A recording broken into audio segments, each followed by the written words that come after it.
Iran और America Israel के दरमियान जो इस वक्त जंग जारी है उस बारे में हम आपको अपडेट्स देते रहे हैं। हमें जो मुख्तलिफ खबरें मिलती रही पिछले कई दिनों से हम आपको इस सिलसिले में अपडेट्स दे रहे हैं, लेकिन अब ऑन ग्राउंड रियलिटी क्या है, तेहरान के अंदर क्या सूरत हाल है, ईरान किस हद तक इस जंग में मजीद इस बमबारी को बर्दाश्त कर पाएगा या नहीं, किसका पलड़ा भारी है।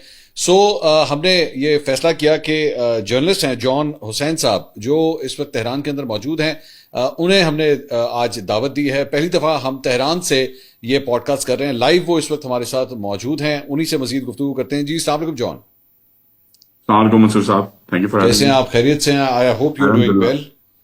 अल्हम्दुलिल्लाह, अल्हम्दुलिल्लाह। Thank you so much for taking out the time. और आई नो इस वक्त जारी बात है आपकी जिस जगह पे आप मौजूद हैं वो जंगी सूरत हाल है, but thank you so much for taking out the time. I hope आप खैरियत से हैं, everyone around you is fine.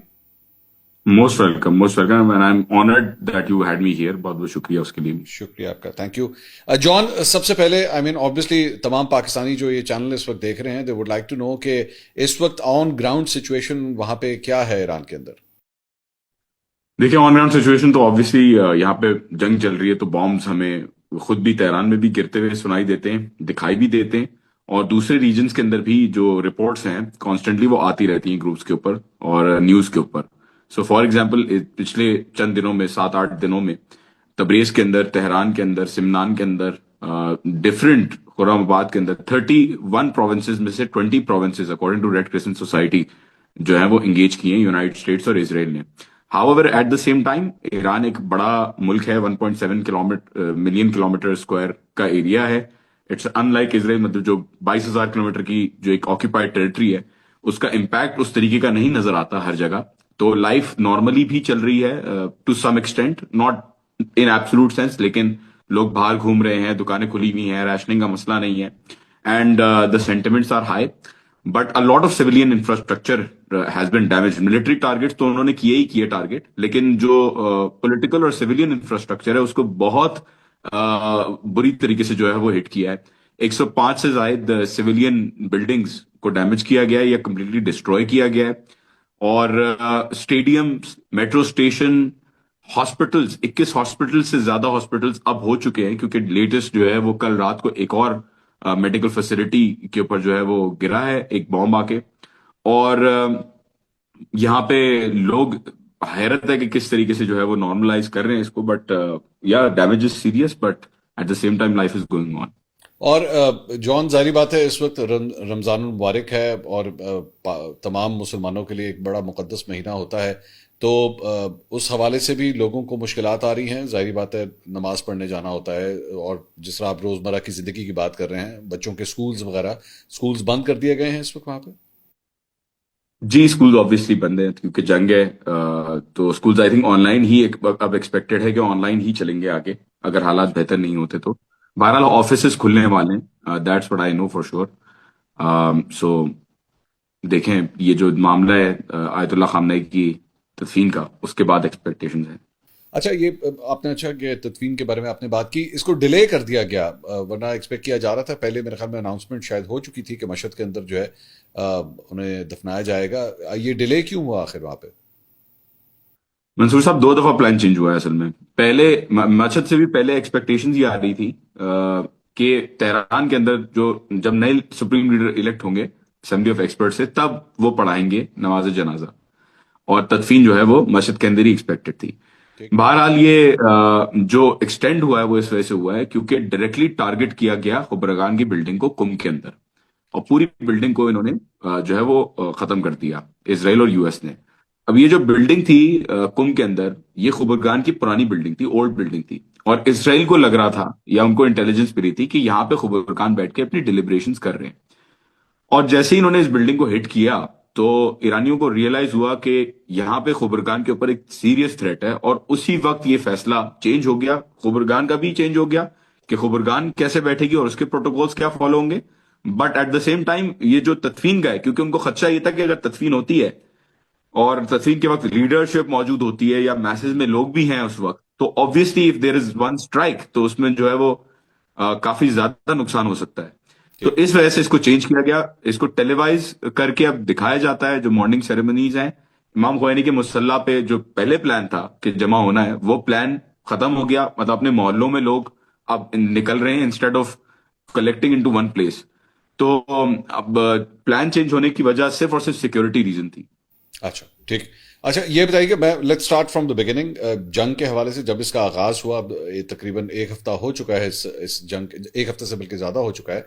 अब ये बताइए कि क्या एक्सपेक्ट किया जा रहा था, people were ready for that, या जो लीडरशिप है ईरान की वो इसके लिए पूरी तरह मेंटली तैयार थी, या it came as a surprise?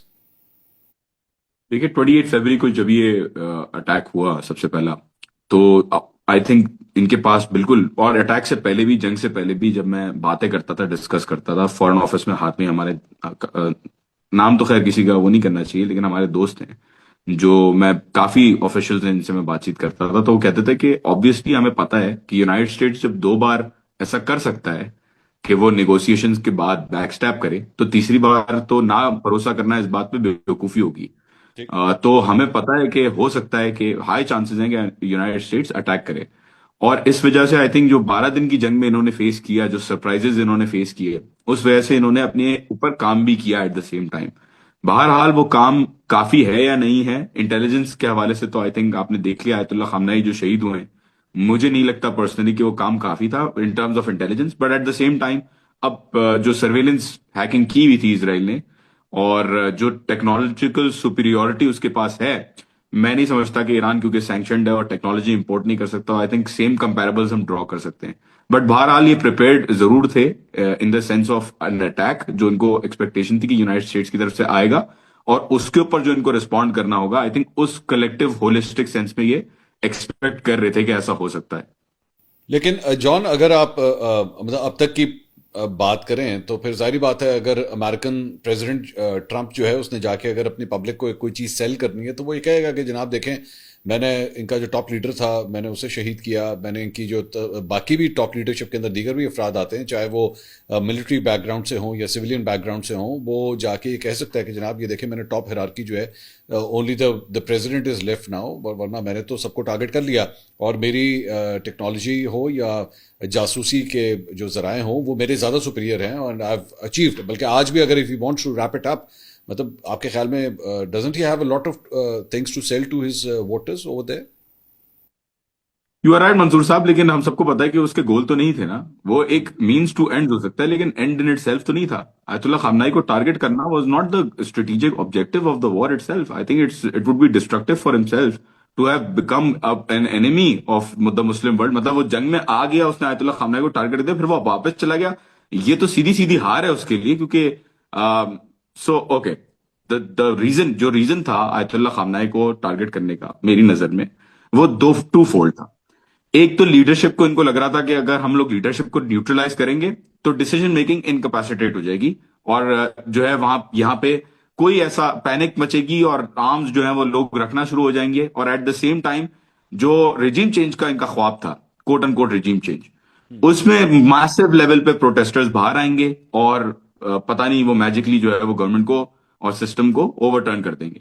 ठीक। आप ये देखें कि ना सिर्फ ना लीडरशिप के जाने से उन अटैक्स के ऊपर फर्क पड़ा जो अभी कॉन्स्टेंटली चल रहे हैं, 25 वेव्स हो चुकी है मंसूर साहब, एंड लोग कहते हैं कि कम हो गए हैं, ज्यादा होगा, उस पर भी हम बात कर सकते हैं, बट 25 वेव्स से ज्यादा हो चुकी हैं इस वक्त। और ईरान ने स्टेट ऑफ हॉर्मोज को चोक किया हुआ है।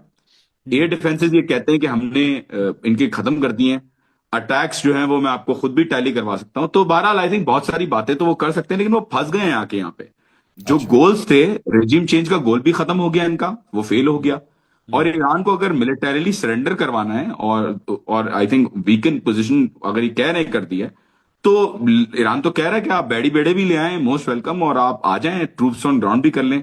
तो I think there is obviously, America एक बड़ी पावर है, let's not be emotional about it, बिल्कुल सही बात है, लेकिन इमोशंस को अवॉइड करने के लिए लेट्स नॉट अवॉइड और let's not ignore the realities on ground either. Attack बहुत शिद्दत से कर रहा है ईरान, एंड आई थिंक काफी लोग उसको अंडर एस्टिमेट करते हैं। आपने आपने कहा कि ईरान जो है बहुत शिद्दत से ये अटैक्स कर रहा है, बट जाहिर बात है, एक आर्सनल की एक लिमिट होती है, स्टॉक की एक लिमिट होती है। वो टाइम आपके ख्याल में आने वाला है जब ईरान भी जो है वो ये सोचेगा कि हमारे ड्रोन के नंबर्स, मिसाइल के नंबर्स जो हैं वो अब काफ़ी कम होना शुरू हो गए हैं, and we need to go and sit on the table and find a solution?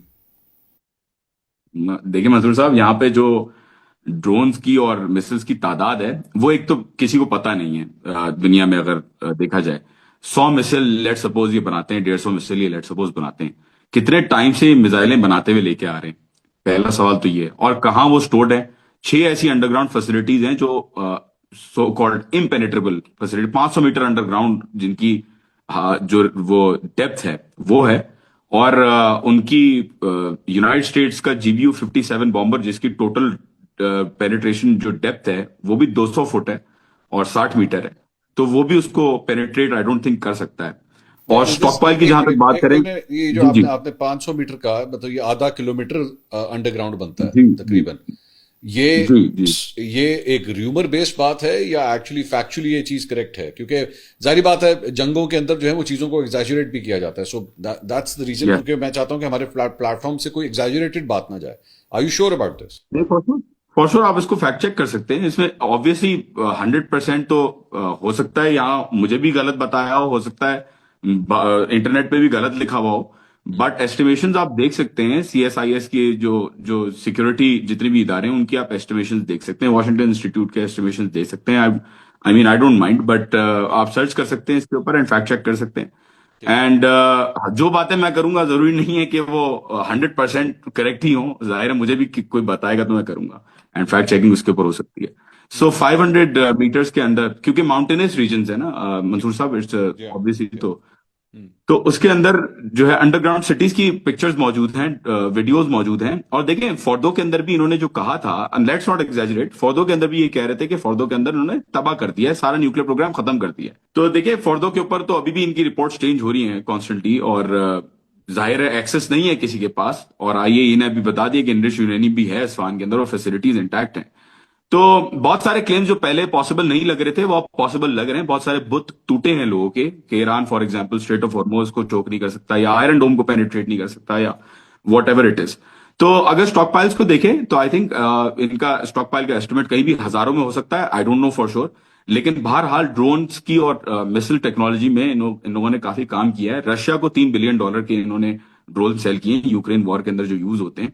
और यूएस ने अपने कुछ ड्रोन्स, इनके ड्रोन्स को रिवर्स इंजीनियर करके बनाए हैं। इसकी एग्जांपल क्या है? इसकी एग्जांपल है स्कॉर्पियो स्ट्राइक ग्रुप का जो इनका ड्रोन है, कामाकाजी ड्रोन है, वो इन्होंने शाहिद को कॉपी करके रिवर्स इंजीनियर करके बनाया है। सो आई थिंक ड्रोन कैपेबिलिटीज और मिलिट्री की जो कैपेबिलिटीज हैं वो तो चलें साइड पे रख देते हैं। स्टॉक पाइल की जो इशू है, डिबेट है, उसको अगर हटा भी दें, उसको अगर साइड पे रखें, तो अगर हम ईरान की capacity to hold the strait of Hormuz है उसको अगर देखें, तो ईरान ने अपनी जो मिनी सबमरीन्स हैं उनको डिजाइन ही इस तरीके से किया है कि उनको, उनका काम ही ये था कि वो स्ट्रेट ऑफ हॉर्मोज के अंदर अपने आप को मनूवर कर सकें और स्ट्रेट ऑफ हॉर्मोज को होल्ड करके रख सकें। तो ये टॉर्पीडो लेस्ड जो सबमरीन्स हैं, they have a low acoustic signal. On the other hand United states का जो न्यूक्लियर सबमरीन होता है वो बड़ा होता है, उसका अकूस्टिक सिग्नल भी ज्यादा होता है और वो क्रैश भी हो जाती है। 2 दफा क्रैश भी हो चुकी है मिडिल ईस्ट के जो स्टेट ऑफ हॉर्मोज का रीजन है उसके अंदर। हम्म। और हार्टफोर्ड का वाकया आप पढ़ सकते हैं और दूसरे वाकया आप भी पढ़ सकते हैं। तो यहाँ पे उनकी जो मिनी सबमरीन है वो, अगर हैदर बोट्स जो हैं वो जो जाती हैं और अटैक करती हैं, और दूसरी बोट्स जो सुसाइड बोट्स हैं उनको भी अगर देखें तो वो कॉन्स्टेंटली टैंकर्स को हिट कर सकती हैं अगर टैंकर्स आए। वो अलग बात है कि यूनाइटेड स्टेट्स उनको इंटरसेप्ट करके किसी तरीके से ब्लो डाउन कर सकता है, बट उसकी कॉस्ट भी आपको पता है। थैड इंटरसेप्टर $12 मिलियन के करीब करीब जो है वो उसकी इंटरसेप्शन कॉस्ट है। पेट्रियट की भी $5 मिलियन जो है वो कॉस्ट है, और प्रोडक्शन भी उनकी कम होती है। तो the question I think is के उनके स्टॉक पाइल क्या वो मेंटेन कर सकते हैं या नहीं कर सकते? क्योंकि ठीक। यूनाइटेड स्टेट्स ना सिर्फ अपने रिसोर्सेज इसराइल के अंदर एग्जॉस्ट कर रहा है, बल्कि मिडिल ईस्ट के अंदर काफी सारी जगहों पे एग्जॉस्ट कर रहा है। थैड का जो इनका सिस्टम था, $1.1 बिलियन से ज्यादा का जो कॉस्टली सिस्टम, पूरी जो बैटरी थी, उसको ईरान ने खत्म किया है। अब तो ब्लूमबर्ग ने भी जो है इसको कंफर्म कर दिया। मैं इसको 2 दिन से ये बात कह रहा था, तो ब्लूमबर्ग ने भी इसको कंफर्म कर दिया है कि वो वहां पे जा चुका है। और यूएई और जॉर्डन के अंदर जब डिफेंस सिस्टम्स खत्म हो चुके हैं, तो अरबियों जो जो अरब ममालिक हैं उनमें खुद भी एक मसला हो गया कि वो अमेरिका से कह रहे हैं कि भाई आपने हमें अकेला छोड़ा हुआ है, वहां आप इसराइल के लिए अपने डिफेंसेस जो है वो यूज कर रहे हैं। तो आई थिंक मंसूर साहब, ईरान इस जंग के लिए प्रेपरेशन जो है वो काफी टाइम से कर रहा है, क्योंकि being a sanctioned country for 47 years, mark bar America के ये नारे लगाते हुए आए हैं। तो जब मैं लोगों से यहाँ बात करता हूँ तो वो कहते हैं भाई हमारा तो आने का मकसद ही ये है कि हम जो है वो लड़ाई करें अमेरिका और इसराइल के साथ। सो ठीक है। आई थिंक कैपेसिटी में कीपिंग इमोशंस असाइड, ये दो कैपेबिलिटीज भी अगर हम देखें, और बाब अल मंदब बाय द वे मंसूर साहब, जो रेड सी है उसको अभी तक चोक नहीं किया है हुतीज ने। 2023 में अगर आपको याद हो तो इन्होंने चोक किया था, और एलियात पोर्ट जो है वो बैंकरप्ट हो गया था इसराइल का। और 2025 में फाइनली यूनाइटेड स्टेट्स को सीज फायर करनी पड़ी हुतीज के साथ। तो आप जरा अंदाजा लगाएं कि अगर ये भी बंद हो गया तो क्या होगा। जॉन, एक और चीज जो इसमें थोड़ा डिफरेंट है वो ऑब्वियसली दीगर मुस्लिम ममालिक के ऊपर जो या उनके वहां पे जो फौजी अड्डे हैं अमेरिकन के, उसको हिट करना। और ऑब्वियसली हम दुबई के अंदर और सऊदी अरब के अंदर, कतर के अंदर एक और बहरीन के अंदर, इन तमाम जगहों के ऊपर एक पैटर्न देख रहे हैं कि ईरान की जानब से वहां पे भी अटैक्स किए जा रहे हैं।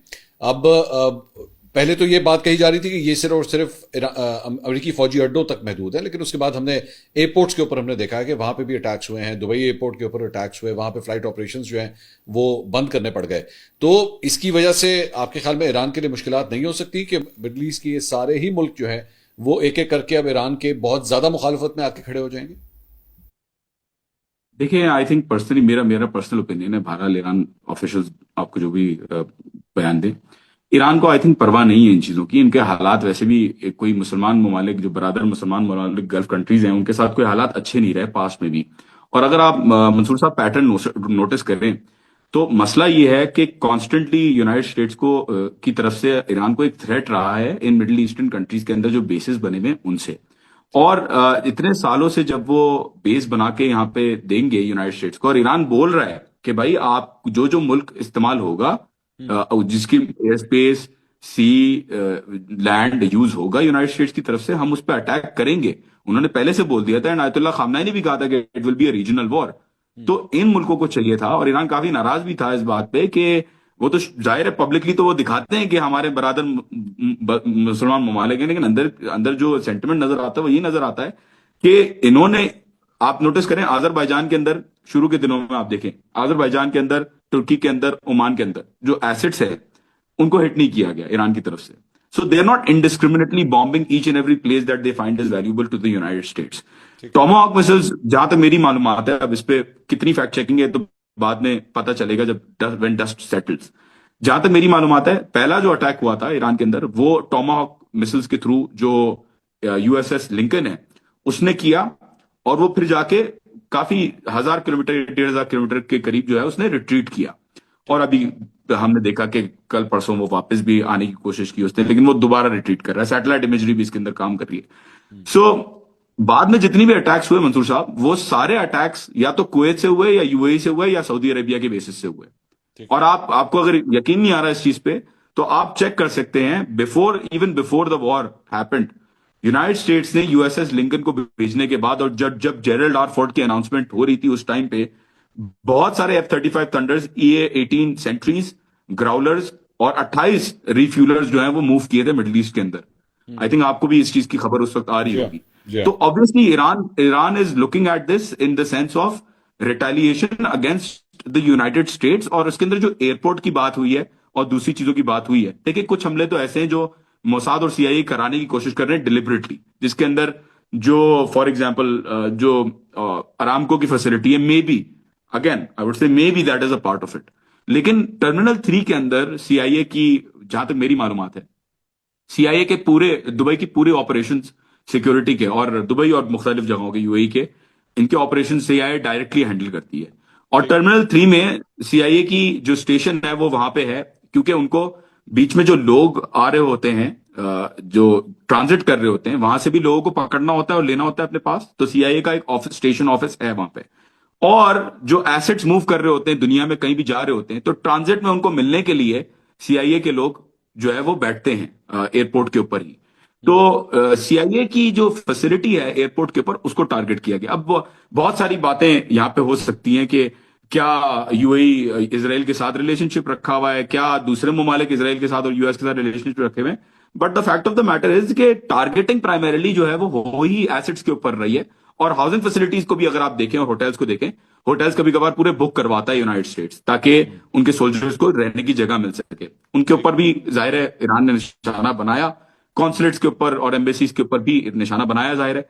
सो आई थिंक ये करेंगे। और जो मुल्क, मैं बता दूं मंसूर साहब, जो मुल्क आगे भी, क्योंकि अब यूएस ने मूव किए हैं ना अपने एसेट्स बहुत सारे मुल्कों में, जो मुल्क यूज कर जिस मुल्क के जमीन समंदर या हवा को यूज करेगा यूनाइटेड स्टेट्स, वहां पे ईरान अटैक करेगा।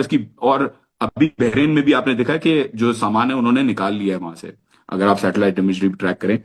तो इसके अंदर अभी नजर आ रहा है कि दूसरा कैरियर भी जो आ रहा है, वो शायद उसकी यही वजह है कि अब ये जो ममालिक हैं वो तंग आ गए हैं। वो यूएस को कह रहे हैं भाई हमारी जमीन से आप ना करवाओ, आपको करना है तो आप एक और कैरियर बुलवा लो, फिर आप कर लो, मेरे ख्याल ठीक में। है।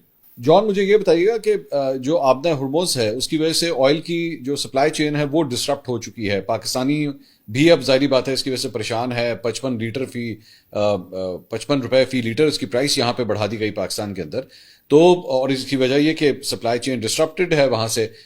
ईरान की जानिब से एक सुनने में ये आया कि उन्होंने कहा कि जनाब सिर्फ अमेरिकन और इजरायली वेसल्स जो हैं उनको हम जाने नहीं देंगे, लेकिन बाकी अगर वहां से वेसल्स जो हैं या टैंकर्स अगर आते हैं तो हमें उसके ऊपर कोई इतराज नहीं है।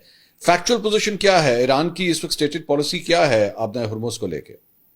मंसूर साहब, देखिए मुझे इसका ये वक्त ही बताएगा कि क्लियर पॉलिसी क्या है। क्लियर पॉलिसी देखें, यहाँ पे बिल्कुल आप सही कह रहे हैं कि बड़ा इम्पैक्ट हुआ है दुनिया के ऊपर, पाकिस्तान में भी इम्पैक्ट हुआ है, but at the same time आप ये भी तो देखिए कि अमेरिका को बोलना चाहिए कि भाई आप क्यों आ गए यहाँ पे, क्योंकि एक मुल्क तो अपना नेवल मैरिटाइम राइट एक्सरसाइज करेगा ना डिफेंस के लिए। फॉर एग्जाम्पल, कल को अगर इसराइल बोल दे अमेरिका को कि पाकिस्तान को डीन्यूक्लियराइज कराना है, और अमेरिका अपनी फौजें लेके और मुश्किल लेके पहुंच जाए यहाँ पे और कहे पाकिस्तान को कि डीन्यूक्लियराइज करो वरना मैं मारूंगा।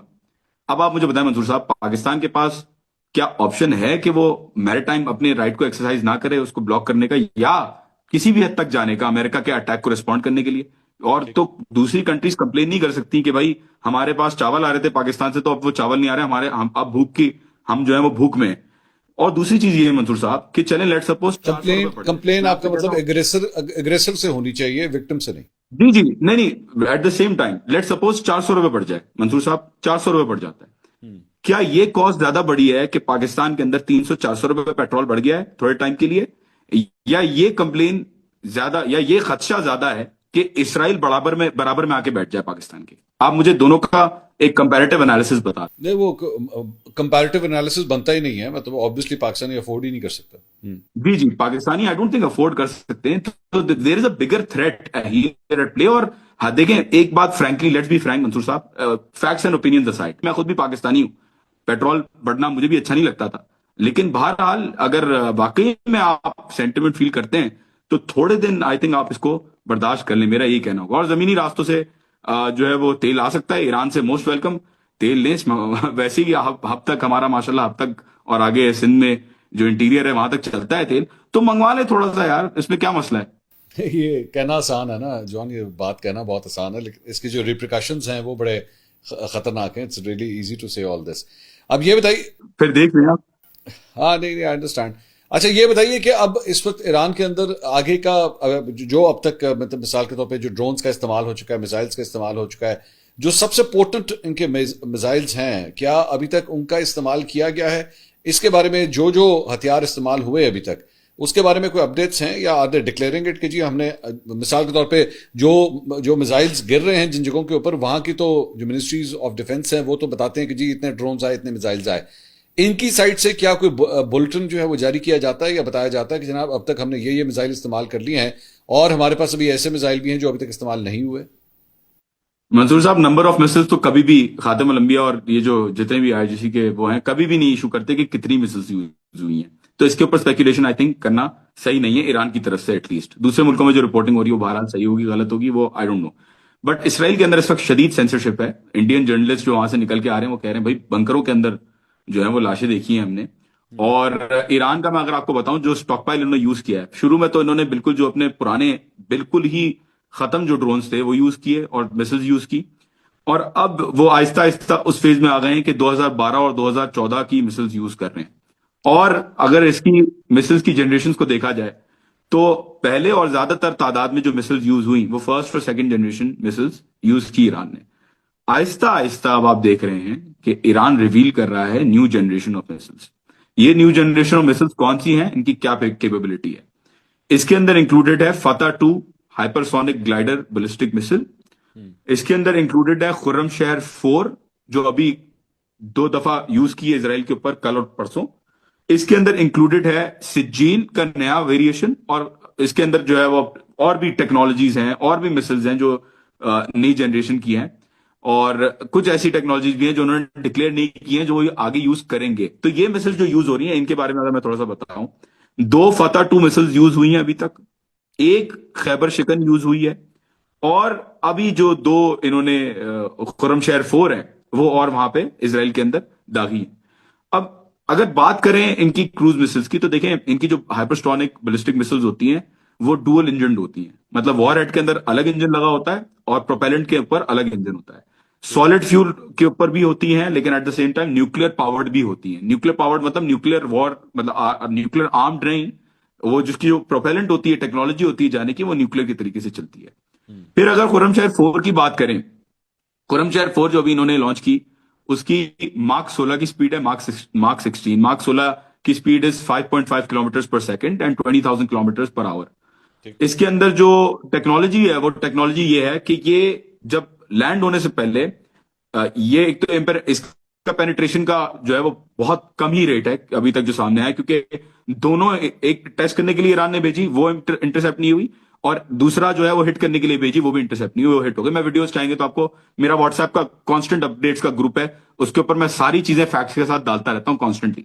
ठीक। तो ये जो खुरमशहर 4 है, ये लैंड होने से पहले 80 सबम्यूनिशंस, 80 छोटी छोटी सबम्यूनिशंस में डिस्पर्स होती है, और टोटल इसका जो इंपैक्ट होता है वो 1.5 से 2 टन का होता है। इसका जो वॉरहेड का मतलब 1,500 किलोग्राम से लेकर 2,000 किलोग्राम तक।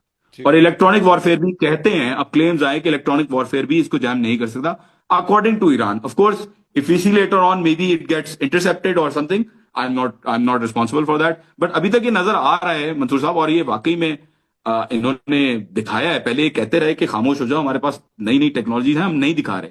और फिर उन्होंने पहले भी वीर शिवा के अंदर 12 दिन की जंग में, आपको याद होगा, खतरनाक, इन्होंने एक ऐसा खतरनाक सिजील का जो नया वेरिएशन था वो यूज किया था, आखिरी दिन यूज किया था, एक दफा यूज किया था, उसके बाद यूज नहीं किया।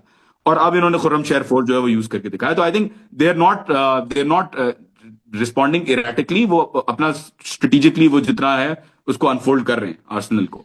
जॉन, लास्ट क्वेश्चन ये बताइए कि अब आयतुल्ला खamenei के बाद जो नेक्स्ट सुप्रीम लीडर हैं, उनकी अनाउंसमेंट कब तक एक्सपेक्टेड है, और क्या उनके जो साहबजादे हैं, क्या वही इस वक्त फ्रंट रनर हैं, या अभी ये डिसाइड नहीं हुआ? देखें मंसूर साहब, ये बात तो कोई भी नहीं कर सकता कि कब तक एक्सपेक्टेड है और कब तक हो सकता है आज आ जाए बयान, हो सकता है कल आ जाए, हो सकता है एक हफ्ते में आए। तो ये जो खबरें आती हैं वो बिल्कुल मिर्च मसाला लगा के उसको जो दिखाया जाता है। I am very disappointed. जब ईरानी जर्नलिस्ट के ग्रुप्स में बड़े बड़े लोग, जर्नलिस्ट को कोई इन्फॉर्मेशन नहीं मिल रही, हमें ऑफिशियल से बात करके कुछ नहीं मिल रहा, तो वहां पाकिस्तान में कैसे पता चल जाता है लोगों को? I highly doubted. देखिए, दूसरी बात ये कि जो खबर आई मुश्तबा खामनाई की, वो खबर दी ईरान इंटरनेशनल ने और इजरायली मीडिया आउटलेट्स ने। Iran international is obviously it is, मतलब वो वहां वॉशिंगटन के अंदर बेस्ड है, वो आप जाके खुद चेक कर सकते हैं कि उसको फंडिंग कहां से आती है, वो क्या कर रहा है इतने टाइम से। तो इन चैनल्स ने आगे इसको जो फैलाया, प्रोलिफरेट किया और डिसेमिनेट किया। नाउ मंसूर साहब, दिस मतलब मास्टर प्ले, मैं कहता हूं प्रोपागेंडा का मास्टर प्ले है ये, कि आपको नहीं पता कि is going to be the successor, लेकिन देर आर हाई चांसेस, और मैं ये बता दूं, देर आर हाई चांसेस कि मुश्तबा खामनाई ही बने अच्छा। जो जो सुप्रीम लीडर है। तो जो ड्राइविंग सीट के ऊपर बैठने की कोशिश की है नैरेटिव को ड्राइव करने के लिए, ईरान के अंदर एक्सपेक्टेड यही है कि Khobregan assembly of experts will most probably elect Mojtaba Khamenei. अब ये हो रहा है मेरिट के हिसाब से, मतलब इसमें कोई प्रेशर नहीं है, कोई ऐसी चीज नहीं है। ये हो रहा है क्योंकि अगर कहीं आर्मी का इन्फ्लुएंस होना होता तो अभी तक कू के अटेम्प्ट भी हो जाते हैं, ये पॉलिटिकल प्रोसेस को कभी भी आगे एक्सटेंड ही ना करते। ठीक। और आवाम तो वैसे ही इन्होंने कहा हुआ है कि अनपॉपुलर है। तो ये जो कर रहे हैं ये खुबरगान, इनको हो सकता है मुश्तबा खामनाई को इलेक्ट करे, हो सकता है ना भी करे, हो सकता है मैं गलत हूं, लेकिन आई थिंक कि मुश्तबा खामनाई से ज्यादा एक्सपीरियंस बंदा नहीं है, क्योंकि पॉलिटिकली जो इतना उन्होंने काम किया है। अच्छा, तो मुश्तबा खामनाई को and he has the same thought process like his father, बिल्कुल वैसे ही ख्यालात हैं। यस, सिर्फ वैसे ही नहीं बल्कि मुश्तबा खामनाई ने, क्योंकि शुरू से ही ये चीजें जो पॉलिटिकल, देखें बहुत सारी कम्युनिकेशन जो आयतुल्ला खामनाई की थी, वो मुश्तबा खामनाई डायरेक्टली देखते थे। बहुत सारे प्रोजेक्ट्स मुश्तबा खामनाई डायरेक्टली देखते थे, not in terms of the Iranian, मतलब उसके जाहिर है वो सुप्रीम लीडर तो नहीं है, लेकिन सपोर्ट के तौर पे उन्होंने बहुत काम किया, और पॉलिटिकली बहुत सारी चीजों में वो एंगेज रहे हैं इंडिपेंडेंटली एज वेल। तो देखें, आयतुल्ला खामनाई जब बने थे ना यहाँ पे सुप्रीम लीडर, तो वो मुजतहिद थे, वो मर्जा नहीं थे। तो आयतुल्ला खामनाई को चूज किया गया as the supreme leader, elect किया गया, but at the same time Ayatollah Araki को रिलीजियस अफेयर्स का जो जितना फकी मसाइल और मजहबी मसाइल हैं उसके हवाले से उनको डिसीजन मेकिंग अथॉरिटी दी खुबरगान ने, और आयतुल्ला खामनाई को पॉलिटिकल डिसीजन मेकिंग की अथॉरिटी दी। हो सकता है कि सिमिलरली खुबरगान मुश्तबा खामनाई को इलेक्ट कर ले, सिर्फ इस बेसिस पे कि वो उनके बेटे हैं, डज नॉट मतलब ये इसका मतलब ये नहीं कि उनके लिए उनके मेरिट्स को काउंट नहीं करना चाहिए या उनके लिए दरवाजे बंद कर देने चाहिए, मेरे ख्याल में खुबरगान के लिए, खुबरगान की नजर में। तो हो सकता है कि वो उनको इलेक्ट करें, but you never know, I don't know, we don't know, nobody knows कि कौन आएगा, कब आएगा, कैसे आएगा। John Hussain, thank you so much for your time. और नाज़रीन, जॉन हमारे साथ तेहरान से मौजूद थे। इनका अपना यूट्यूब चैनल भी है, जॉन हुसैन ऑफिशियल के नाम से, आप उसे भी ज्वाइन कर सकते हैं, सब्सक्राइब कर सकते हैं, ताकि आपको वहां से ये भी अपडेट्स देते रहें। और मैं इनको अपने प्रोग्राम में भी जो है वो एज एन एनालिस्ट में शामिल कर चुका हूं, एंड आई थिंक कि he has wonderful information, correct information जो तेहरान के, ईरान के हवाले से होती है। जॉन, बी सेफ, और हमारी दुआएं हैं आपके लिए, आप अपना भी और अपने घर वालों का भी, आसपास दोस्तों का, अजीज़ व क़रीब का भी प्लीज़ ख्याल रखिएगा। Thank you so much for your time. नाज़रीन, जॉन हुसैन की गुफ्तगू आपने सुनी, जॉन हमें तफसीलात से आगाह कर रहे थे। अब ईरान की जो ताज़ा तरीन अपडेट्स हैं वो आपने जानी है।